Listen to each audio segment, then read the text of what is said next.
আল্লাহু আকবার, আল্লাহু আকবার।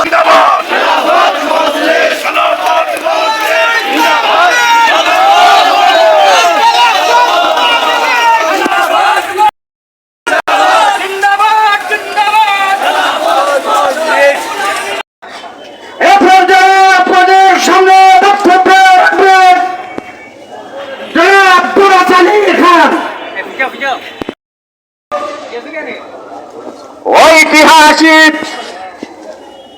জুলাই বিপ্লবীদের স্মরণে খেলাফত মজলিসের কেন্দ্রীয় কর্মসূচি হিসাবে আমরা চুনারঘাটে আজ আপনারা জানেন 24 গণজুলাই অভ্যুত্থানের আজ দ্বিতীয় বর্ষ করতে দুর্ভাগ্যজনক হল সত্য যে লক্ষ্যকে সামনে রেখে 2024 জুলাই মাস ধরে প্রায় 1400 ভাই বোন জীবন দিয়েছিল, 20,000 লোকজন পুঙ্গত্ব বরণ করেছিল। আজকে নতুন করে ওই ভাইদের পক্ষে দাঁড়ানোর জন্য আবার আমাদেরকে রাজপথে নামতে হয়েছে। আপনারা জানেন এই জুলাই গণঅভ্যুত্থানের স্পিড ছিল আর কোনো ব্যক্তিতান্ত্রিক রাষ্ট্র কাঠামো থাকবে না, জনতার রাষ্ট্র কাঠামো হবে। জুলাই সনদকে বাস্তবায়নের জন্য আমরা বাংলাদেশের সকল রাজনৈতিক দলগুলো একীভূত হয়েছিলাম। আমি আজকে আমাদের সরকারি দলের বন্ধুদেরকে বলতে চাই, প্রিয় বন্ধুরা, আপনারা জাতির সামনে নির্বাচনের আগে 31 দফা দিয়েছিলেন, এই 31 দফার পুনর্মূল্যায়ন আপনাদেরকে করতেই হবে। আমরা বলতে চাই আপনাদের 31 দফার প্রথম দফায় ছিল আমরা সংসদে বিশেষ করে আমরা সংবিধান সংশোধন আইন পাশ করব, কিন্তু সেই কমিশন আপনারা পাশ করেন নাই, আপনারা শপথ গ্রহণ করেন নাই। আমরা বলতে চাই জুলাইয়ের সাথে যদি মিথ্যাচার করে রাষ্ট্র কাঠামো চালাতে চান, মনে রাখবেন হাসিনা হেলিকপ্টারে ফেলেছে।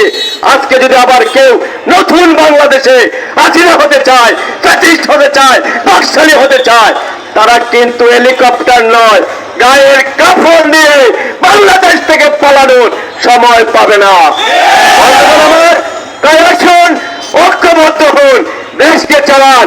আমরা চাই যারা জুলাই পরবর্তী সময়ে এখানে ক্ষমতায় এসেছেন, আমরা চাই আপনারা 5 বছর রাষ্ট্র চালান, কিন্তু মনে রাখবেন দুর্নীতি করে, সন্ত্রাসী করে, চাঁদাবাজি করে, মাস্তানি করে, পুলিশকে আবার যদি ক্যাডার বাহিনী হিসেবে ব্যবহার করে রাষ্ট্র ক্ষমতায় থাকতে চান, বাংলাদেশের জনগণ তা মেনে নেবে না।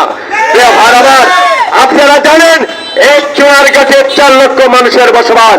আমার চুনারঘাট উপজেলায় আমরা সৌভাগ্য 2 জন এমপি পেয়েছি, একজন মহিলা এমপি, একজন সৈয়দ আলহাজ ফয়সাল সব আমাদের এমপি। আমরা বলতে চাই বিগত 1 মাস যাবৎ এই চুনারঘাটের মানুষ জনগণ রাত্রে ঘুমাতে পারেনি বিদ্যুতের কারণে। আমরা বলতে চাই এই লোডশেডিং এর বেলকিবাজি জনগণ মেনে নেবে না। আপনারা জাতীয় পর্যায়ে যত সমস্যাই করলে কেন আপনারা ডিজিএম কে অর্ডার করুন, উনি লোডশেডিং এর শিডিউল দিতে হবে। শিডিউল ছাড়া সারা রাত্রে আপনার বিদ্যুৎ থাকবে না, সারা রাত্রে মানুষ ঘুমাতে পারবে না।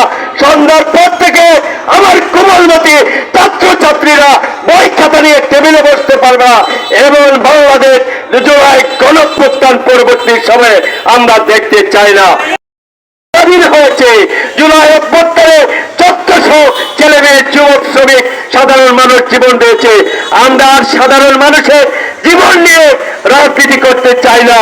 আমরা চাই এদেশের মানুষ জেগে উঠুক, আগামী দিনে একটি স্বনির্ভর বাংলাদেশ হোক, যে বাংলাদেশ হবে সাধারণ জনতার, যে বাংলাদেশ হবে কৃষকের, যে বাংলাদেশ হবে শ্রমিকের, যে বাংলাদেশ হবে ব্যবসায়ীদের।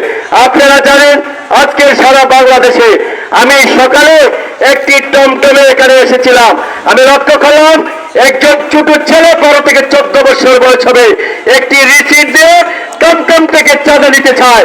আমি জানি যতটুকু চুনারঘাটে কোনো চাঁদা উঠানোর কথা নয়, যদি উঠানো হয়ে থাকে আমি মনে করি ইউনিয়ন সাহেব তার ব্যবস্থা করবেন। প্রিয় ভাইরা, আমাদের এখানে আরেকটি সংগঠনের প্রোগ্রাম আছে, আমরা এখানেই আমাদের প্রোগ্রাম শেষ করতে চাই। আমরা বলতে চাই আসুন ঐক্যবদ্ধ হয়ে নতুন বাংলাদেশ গঠনের জন্য শ্রেণী ধর্ম বর্ণ নির্বিশেষে আসুন আমরা জনতার কাতারে কাজ করে এই প্রত্যাশা ব্যক্ত করে আজকের এই আয়োজনকে সফল করার জন্য খেলাফত মহল্লার চুনারঘাট উপজেলা শাখা সহ চুনারঘাটে সর্বত্রের সংগ্রামী জনতাকে আগামী দিনের রাজপথের সংগ্রামে ঐক্যবদ্ধ হওয়ার উদাত্ত আহ্বান জানিয়ে বক্তব্য শেষ করছে।